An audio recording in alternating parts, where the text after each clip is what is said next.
UP में कमल खिलाना है, फिर से बीजेपी को लाना है। यूपी में कमल खिलाना है, फिर से बीजेपी को लाना है। योगी को सीएम बनाना है, योगी को सीएम बनाना है। यूपी में कमल खिलाना है, योगी को सीएम बनाना है।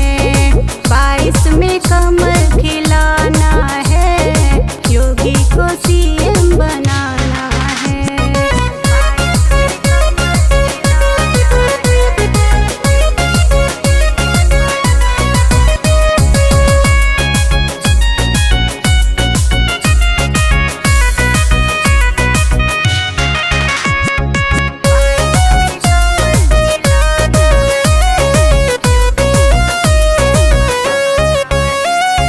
देख के जलते हैं कितने विरोधी, कितने विरोधी हो, कितने विरोधी। संग संग चले जब योगी या मोदी, योगी और मोदी हो, योगी और मोदी।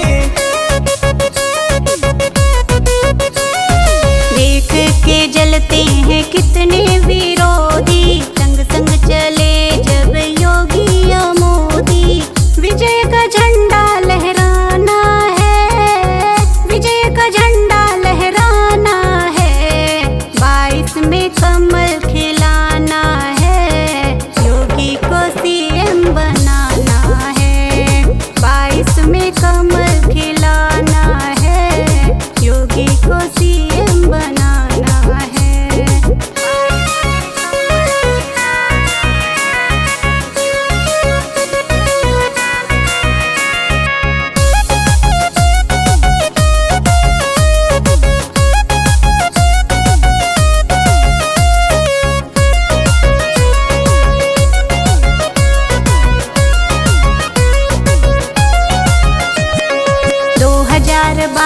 की करो तैयारी, करो तैयारी हो, करो तैयारी।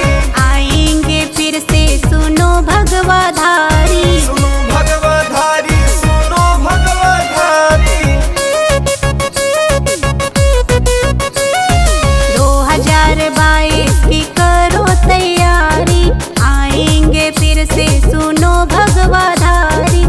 पीएम का मान बढ़ाना है,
बीजेपी